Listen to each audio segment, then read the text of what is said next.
आता पाहूया आताच्या घडीच्या टॉप 9 महत्त्वाच्या बातम्या।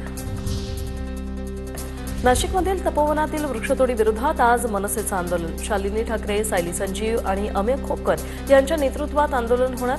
तपोवनातील 1800 झाडं तोडण्याचा राज्य सरकारचा घाट।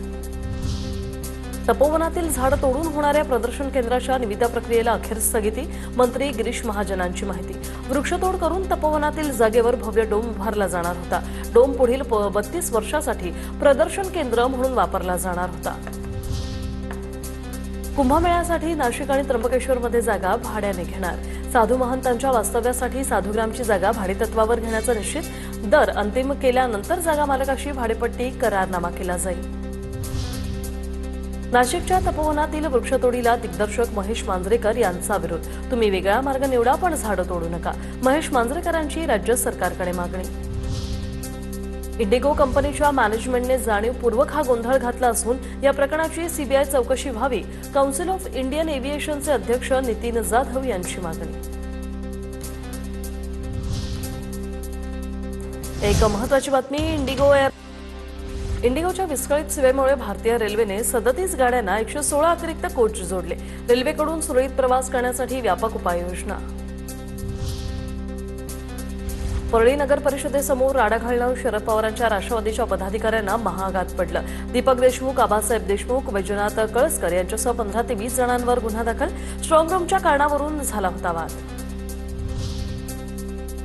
शेअर बाजारात झटपट कमाई करून देण्याच्या युक्त्या शिकवणाऱ्या अवधूत साठेवर सेबीची मोठी कारवाई। साठेला पुढील आदेश येईपर्यंत शेअर बाजारात व्यवहार करण्यास बंदी। गुंतवणूकदारांकडून घेतलेले 601 कोटी तात्काळ परत करण्याचेही निर्देश।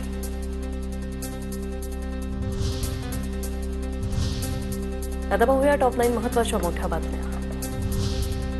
मागील 4 दिवसात पुण्यातून इंडिगोची 42 विमानं उड्डाणं रद्द। पुण्याहून दिल्लीला जाण्यासाठी 10,000चं तिकीट आता 20,000 रुपयांवर। इतर कंपन्यांनी केली तिकिटांच्या दरात वाढ। इंडिगोचं विमान ठप्प झाल्यानं इतर विमान कंपन्यांच्या तिकिटाचे दर गगनाला।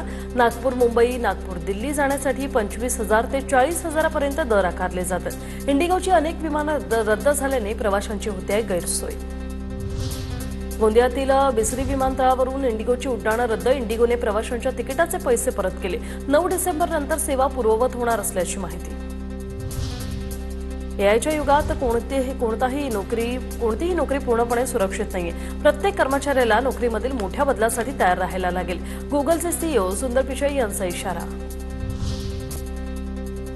उद्योगपती अनिल अंबानींची 1120 कोटींची मालमत्ता ईडीने जप्त केली।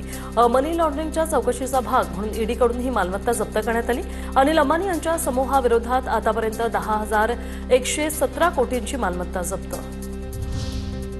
नागपुरातील आर्किटेक्ट एकनाथ निमगडे हत्याकांडाचा खटला न्यायालयाकडे वर्ग। कुख्यात आरोपी रणजित सफेलकर आणि राजा पोप यांच्या विरोधात खटला चालवला जाणार। बातमी बीडमधून धुळे